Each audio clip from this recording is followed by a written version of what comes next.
नमस्कार विद्यार्थी मित्रांनो, तुम्हा सर्वांचं मिस्टर प्रोफेसर या यूट्यूब चॅनलवर मी स्वागत करतो. Okay, in the last lecture of rotational dynamics numericals we have discuss the two examples okay which were ask in the previous year exams. Okay, म्हणजे जे काही प्रिव्हियस इयर एक्झाम्स आहे त्या प्रिव्हियस इयर एक्झाम्समध्ये आलेले मॅक्सिमम क्वेश्चन डिस्कस करणे हा आपला या व्हिडिओ लेक्चर सिरीजचा काय आपला उद्देश आहे. ठीक आहे, या व्हिडिओमध्ये आपण जवळजवळ 3 एक्झाम्पल्स सॉल्व करण्याचा प्रयत्न करूया. ओके, जो काही पहिला एक्झाम्पल आहे त्या पहिल्या एक्झाम्पलचं आपण सोल्युशन बघूया. बघा, पहिला एक्झाम्पल जेही 2015ला आलेला आहे, I think West Bengal. Okay, WB 2015 जेईला आलेला क्वेश्चन्स आहे आणि अतिशय इझी आहे, काही मोठी गोष्ट नाही, एक सिम्पल फॅक्ट आहे जो आपण ऑलरेडी कॉन्सेप्ट शिकला आहे. जस्ट तुम्हाला फोर्स रिझॉल्व करायचा आहे. So we will get the answer. बघा, a simple pendulum of a length L, एक सिम्पल पेंडुलम एक लेंथ यल आहे, swings in a vertical plane. आपल्याला माहित आहे सिम्पल पेंडुलमची एक सिम्पल डायग्राम काढू शकतो आपण. ठीक आहे, हा झाला रिजिड सपोर्ट, हा झाला अँगल थिटा आणि सिम्पल पेंडुलम स्विंग्स करत आहे वर्टिकल प्लेनमध्ये. हे तर तुम्हाला कोणालाही माहिती आहे. ओके, ज्या सिम्पल पेंडुलमची लेंथ किती आहे हो यल आहे, ते दिलेलं आहे. सगळ्या गोष्टी आपण तिथं हे केल्या. The tension of the string when it makes an angle theta with the vertical and the bob of mass m moves with the speed of v and g is nothing but the acceleration due to gravity. They are asking to find the tension. जेव्हा जो काही Bob आहे ज्याचं मास m आहे, okay, ज्या बॉबची जी काही speed आहे ती स्पीड आहे v. Okay, v is nothing but इथे काय आहे स्पीड. ठीक आहे, तर आपल्याला काय विचारलं की याच्यामध्ये त्या स्ट्रिंगमध्ये किती टेन्शन क्रिएट होतो जेव्हा कोणत्या कंडिशनला, when that bob makes an angle theta. म्हणजे या कंडिशनवर नाही, जेव्हा ती स्ट्रिंग इथून इथं जाते म्हणजे अँगल थिटा ट्रेस करते, तर या कंडिशनवर काय विचारलं टेन्शन. एकदम सिम्पल आहे. त्या कंडिशन काय विचारलं आपल्याला टेन्शन. ठीक आहे, बघा तुम्हाला माहिती आहे always tension towards the rigid support. ही जी काही टेन्शन राहते, जो काही टेन्शन क्रिएट होतो त्या स्ट्रिंगमध्ये, टेन्शनची डायरेक्शन नेहमी लक्षात ठेवा, towards the rigid support. Me tension खाली दाखवलं का नाही, टेन्शनची डायरेक्शन कुठे दाखवली वर. That is nothing but the towards the rigid support or the point of suspension. हा जो काय हा काय point of suspension. Tension is always towards the point of suspension. तर आपला थिटा या अँगलवर त्या स्ट्रिंगमध्ये टेन्शन किती क्रिएट होतं हे आपल्याला फाइंड आउट करायचं. आपल्याला माहीत आहे की जो काही बॉब आहे ज्याचा मास m आहे त्याच्यावर डाऊनवर्ड डायरेक्शन कोणता फोर्स लागणार, mg फोर्स लागणार. कोणता फोर्स लागणार, mg. ठीक आहे, मग हा mg फोर्स काय होणार आता रिझॉल्व होणार. बघा, हे आपण इकडे आणि एक इकडे. ठीक आहे, बघा हा अँगल थिटा, तर हा अँगल पण किती हो थिटा. त्याच्यामुळे हा कंपोनंट झाला mg कॉस थिटा आणि हा कंपोनंट झाला mg साइन थिटा. हे लक्षात यायला पाहिजे, जिथं थिटा राहतो तिथं कॉस कंपोनंट राहतो, जिथं थिटा नाही राहत तिथं कोणता कंपोनंट राहतो, साइन थिटा. ठीक आहे, म्हणजे हा जो काही टेन्शन आहे या टेन्शनला कोण बॅलन्स करत होतं, mg. परंतु mgचे 2 कंपोनंट बनले, mg cos theta plus mg sine theta. म्हणजे जो काही टेन्शन त्या स्ट्रिंगमध्ये क्रिएट झाला त्या टेन्शनची व्हॅल्यू किती, mg cos theta plus mg sine theta. Okay, let us take the options. Okay, बघा तुम्हाला अशा प्रकारचा कोणताच ऑप्शन नाही दिसतो, पण एक सिमिलॅरिटी दिसते. बघा, mg कॉस थिटा इथे पण आहे. ओके, एक गोष्ट तर क्लिअर झाली, काय राहायला पाहिजे प्लस. त्याच्यामुळे हे ऑप्शन कॅन्सल झाले. फक्त जस्ट mg कॉस थिटा नाही चालत. ओके, बघा मग आता बघा mg कॉस थिटा तुम्हाला बघा या ऑप्शनमध्ये बघा mg कॉस थिटा दिसतो, परंतु ही टर्म काय सांगते बघा, इथे mg साइन थिटा सेंट्रिपिटल फोर्सची ड्युटी करत आहे. mg साइन थिटा कोणाची ड्युटी करत आहे, सेंट्रिपिटल फोर्स. सेंट्रिपिटल फोर्सचा काय फॉर्म्युला, मास व्हेलॉसिटीचा स्क्वेअर डिवाइडेड बाय जो काही सर्क्युलर ट्रॅक आहे त्याचा रेडियस. ओके, आता हे जे काही सर्क्युलर ट्रॅक बनत आहे याची रेडियस किती आहे, यल. त्याच्यामुळे r इज रिप्लेस बाय काय होऊन जाणार, यल. म्हणजे mg साइन थिटाच्या ठिकाणी आपल्याला काय करावं लागेल, mv square by l. Therefore tension equals to mg cos theta plus mv square by l. Okay, therefore mg cos theta plus mv square by l. Therefore the option second will be the correct from the given multiple choice. Got it? Okay, एकदम simple. Okay, just we have to resolve the tension. Just we have to resolve the forces. Okay, which are acting on that bob. Okay, already we should know and we must know the direction of the tension force, which is always towards the point of suspension, or I can say that the rigid support. Okay, so after that, okay, as we know that everybody knows that in the downward direction, the mg, that is nothing but the weight acting in the downward direction. So we have to take the resolutions of that mg. Okay, if the theta is present in the presence of theta, then that component becomes the cos theta, that is nothing but the mg cos theta. So the opposite component becomes the trigonometric sin theta, mg sin theta. Okay, and we can easily see the tension is balancing the mg cos theta, and the centripetal force, okay, the duty of centripetal force is given by the mg sin theta. Therefore mg sin theta balancing the centripetal force, that is nothing but mv square by r. R is nothing but the particle making the circle. Okay, of that circle, r is nothing but the radius. Okay, in this case we can easily see the duty of radius is being performed by the length of that simple pendulum. Therefore r is replaced by l. Therefore option becomes mg cos theta plus mv square by l. The option second will be the correct option. इथं लक्षात एकदम simple. हे पहिला जो काही question आहे तुम्ही pause करून लिहून घ्या. ओके, मी तो मोडतो क्वेश्चन आणि सेकंड क्वेश्चन आपण सुरू करू. हा आपला पहिला क्वेश्चन डन झाला. ठीक आहे.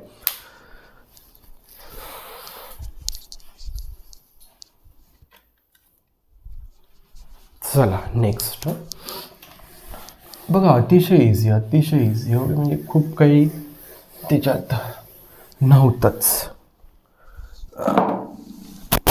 Now see, we will move towards the solution for second question. Now see, what is the second question? Okay, and the question from the Telangana State MSET 2016. जशी आपली महाराष्ट्र सिटी राहते, मी नेहमी सांगतो तसं प्रत्येक स्टेटची प्रिलिमिनरी एक्झाम्स राहतं इंजिनिअरिंगसाठी म्हणा किंवा नीट तर एकच आहे, MBBS सॉरी मेडिकलसाठी एकच आहे. ठीक आहे. अ simple pendulum of a length L carries a bob of mass m. काही हरकत नाही. When the bob is at its lowest position, it is given the minimum horizontal speed necessary for it to move in a vertical circle about the point of suspension. When the string is horizontal, the net force on the bob is. एकदम simple आहे, simple pendulum आहे. ठीक आहे. Okay, बघा हा समजा इथे rigid support समजून घ्या, हा समजा सिंपल पेंडुलम समजून घ्या ना. ठीक आहे. तो असा मूव परफॉर्म करत करत इथपर्यंत आला. समजा तो जेव्हा हॉरिझॉन्टल पोझिशनला होता. ठीक आहे. जो काही बॉब आहे, ठीक आहे, बघा जो काही स्ट्रिंग आहे आणि हे समजा बॉब आहे, ही झाली वर्टिकल पोझिशन, ही झाली हॉरिझॉन्टल पोझिशन. त्यांनी काय म्हटलं आहे की एक सिंपल पेंडुलम आहे. ओके, ज्याची लेंथ यल आहे. ठीक आहे. ज्या म्हणजे जो काही त्या स्ट्रिंगला बॉब अटॅच आहे त्या बॉबचं मास यम आहे. Wien the Bob is at the lower most position. ठीक आहे. म्हणजे जेव्हा तो बॉब लोअर मोस्ट पोझिशनला होता तेव्हा minimum horizontal speed necessary for to move the vertical circle. ठीक आहे. म्हणजे जेव्हा बॉब या पोझिशनला होता खाली तेव्हा एक काहीतरी आपण त्याला फोर्स दिला, त्या फोर्समुळे त्यानं काय केलं, एक सर्कल वर्टिकल सर्कल काय केला, ट्रेस केला. ठीक आहे. मग वर्टिकल सर्कल ट्रेस करत असताना तो या पाथमधून जाणार ना. ठीक आहे. समजा इथे होता तो, इथे आला एक वर्टिकल सर्कल काय करून राहिला, ट्रेस. मग जेव्हा त्याची बॉबची हॉरिझॉन्टल पोझिशन होती तर त्याच्यावर आपल्याला नेट फोर्स फाइंड आउट करायचा आहे. We have to find the net force acting on that bob when the bob position is horizontal. Bob position is horizontal. जे काही बॉब आणि स्ट्रिंग आहे त्या दोघांची पोझिशन कशी पाहिजे, हॉरिझॉन्टल. अतिशय सिंपल आहे, काही मोठी गोष्ट नाही. बघा सिंपल आहे. ज्या बॉबचं मास यम आहे त्याला डाऊनवर्ड डायरेक्शन काय लागतं, mg, आणि बॉब सर्क्युलर मोशन परफॉर्म करत आहे त्याच्यामुळे टुवर्ड्स द सेंटर कोणता फोर्स राहतो, सेंट्रिपिटल फोर्स. ओके, हा झाला force due to gravity. mg म्हणजे काय, that is nothing but the weight. मग वेट म्हणजे काय, फोर्स ड्यू टू ग्रॅव्हिटी. म्हणून मी काय लिहिलं, F suffix G. This is the force due to gravity acting towards the earth or downward from the diagram. Okay, and when as we already know that if any object, any particle performing circular motion, then towards the center always centripetal force exists. हे लक्षात ठेवायचं. Towards the centre always centripetal force exist. ठीक आहे. मग आता बघा, vector झाला, हा फोर्स आणि हा फोर्स कोणत्या क्वांटिटी झाला, वेक्टर क्वांटिटी. मग जो काही नेट फोर्स राहणार तो कुठे राहणार, असा राहणार. हा झाला नेट फोर्स, हा काय झाला, नेट फोर्स. आणि दोन्ही फोर्सेसमध्ये अँगल किती झाला, थिटा इक्वल्स टू 90 डिग्री आहे की नाही, टुवर्ड्स द सेंटर इकडे. आणि हा झाला mg, दोन्ही फोर्समध्ये अँगल किती झाला, 90.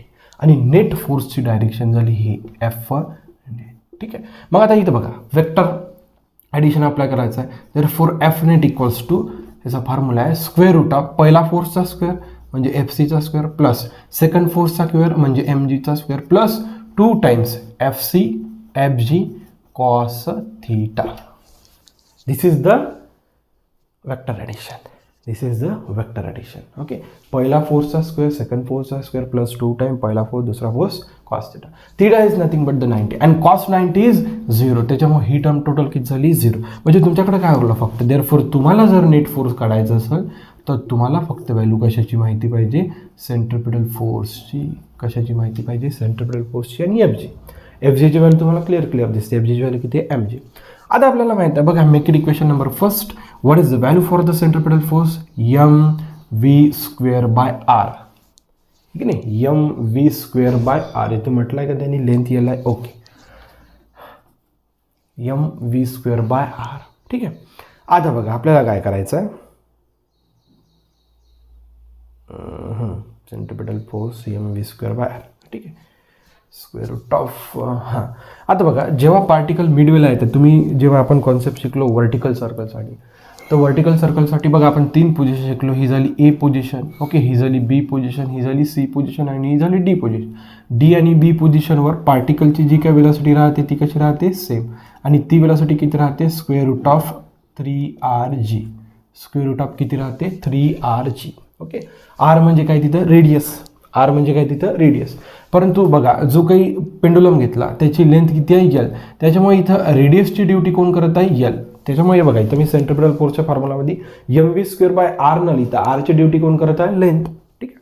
त्याच्यामुळे याही फॉर्म्युल्यामध्ये मला काय लिहायला लागेल, स्क्वेअर रूट ऑफ 3lg. येत आहे लक्षात, एल सिंपल पेंडुलमची लेंथ आहे. पण जेव्हा सो सिंपल पेंडुलम एक सर्क्युलर मोशन परफॉर्म करत आहे तर त्या सर्कलमध्ये रेडियसची ड्युटी कोण करत आहे, सिंपल पेंडुलमची लेंथ. त्याच्यामुळे आपण आर इज रिप्लेस बाय काय केलं, एल केलं. ठीक आहे. बघा therefore m divided by L. आता ही जी काही व्हॅल्यू इथं पुट करायचं, वेलॉसिटीचं काय, स्क्वेअर.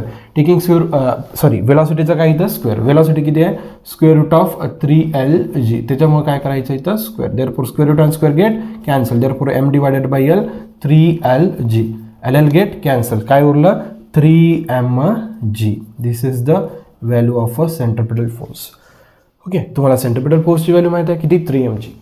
ग्रॅव्हिटी फोर्सची व्हॅल्यू माहिती आहे mg. त्या दोन्ही व्हॅल्यूज इक्वेशन 1 मध्ये पुट करा आणि नेट फोर्स फाइंड आउट करा. देअरफॉर fcचा स्क्वेअर म्हणजे 9m² प्लस fgचा स्क्वेअर म्हणजे m²g².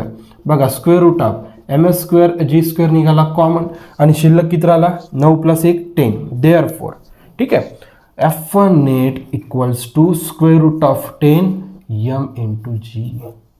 स्क्वेअर रूट आणि m आणि gचा स्क्वेअर काय झाला, कॅन्सल. 10ला स्क्वेअर रूटमध्ये लिहिता नाही, त्याच्यामुळे स्क्वेअर रूटमध्ये 10 ठेवायचा आणि बाजूला काय राहते, mg. स्क्वेअर रूटमध्ये 10 ठेवायचा आणि बाजूला काय राहते, mg.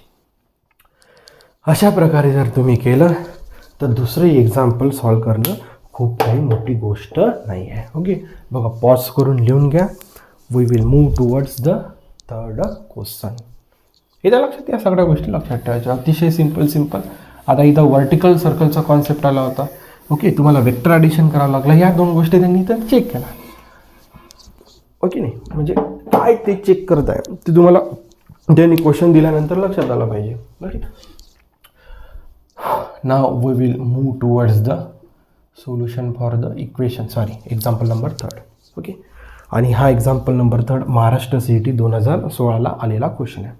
A particle moves along a circle of a radius r with constant tangential acceleration. ठीक आहे, एक पार्टिकल आहे सर्क्युलर मोशनमध्ये मूव्ह करून ज्याची रेडियस r आहे. ठीक आहे. पार्टिकलची झाली speed, v is nothing but पार्टिकलची स्पीड, आणि टेंजेन्शियल ॲक्सेलरेशन कसं आहे ते कॉन्स्टंट आहे. चला काही हरकत नाही. Okay. If the velocity of the particle is v, तेच काढलं, वेलॉसिटी म्हणा स्पीड म्हणा, at the end of second revolution, बघा इथून विचारलं question, at the end of second revolution after the revolution has started then the tangential acceleration is. Second रिव्हॉल्युशनच्या वेळेस त्यांचं टँजेन्शियल ॲसेलरेशन आपल्याला विचारलेलं आहे. अतिशय सिंपल, अतिशय सिंपल. बघा एक कायनेमॅटिक्सचं इक्वेशन यूज करावं लागतं इथं, v square equals to u square plus 2as. ठीक आहे, कायनेमॅटिक्सचं इक्वेशन आपण जे 11वीला शिकलो. Final velocity, initial velocity, acceleration and displacement. ठीक आहे, इनिशियली वेलॉसिटी यूची व्हॅल्यू किती राहते 0, त्याच्यामुळे तुमच्याकडं फॉर्म्युला राहिला V square equals to 2as. ठीक आहे, मग हा जो काय ॲसेलरेशन आहे टँजेन्शियल ॲसेलरेशन. लिनियर ॲसेलरेशन कोणता राहतो टँजेन्शियल. तुम्हाला टँजेन्शियल ॲसेलरेशनची व्हॅल्यू काढायची आहे तर V square upon 2s, V square upon 2s. बघा आपण ऑप्शनच्या फॉर्मॅटमध्ये गेलो, बघा वर न्यूमरेटरमध्ये व्ही स्क्वेअर आहे, सगळ्या ऑप्शनमध्ये व्ही स्क्वेअर आहे, फक्त आता खाली चेंज करायचं आहे. ठीक आहे, एस म्हणजे काय, त्या पार्टिकलनं ट्रेस केलेला डिस्टन्स किंवा डिस्प्लेसमेंट. ठीक आहे, पहिला रिव्हॉल्युशन, दुसरा रिव्हॉल्युशन. ओके, एक रिव्हॉल्युशन तो समजा ट्रेस करत आहे म्हणजे तो किती डिस्टन्स कव्हर करत आहे, सर्कम्फरन्स एवढं. ठीक आहे, 2 वेळा तो रिव्हॉल्युशन्स करत आहे म्हणजे किती, 2 times circumference. Okay, this is nothing but your distance trace by that particle. म्हणजे जो काय एस आहे त्याची व्हॅल्यू किती बघा, एका रिव्हॉल्युशनसाठी 2πr, 2 रिव्हॉल्युशनसाठी 2 times 2πr. Therefore tangential acceleration is equals to v square upon 2 times एसची व्हॅल्यू बेदुनी 4 म्हणजे 4πr, 4 दोन्ही 8. Therefore v square upon 8πr. This will be the tangential acceleration after tracing the second revolutions, okay, in the same circle. Therefore v square upon 8πr will be the answer for the given question among the 4 options. इथे लक्षात, अतिशय simple होतं. इथे लक्षात. Okay, बघा म्हणजे या सिरीजचं, lecture सिरीजचा उद्देशच तो आहे maximum number of question solve करणे. ओके, येणाऱ्या लेक्चरमध्ये आपण आणखी एक्झाम्पल सॉल्व करण्याचा प्रयत्न करूया. So thank you for watching. See in the next video.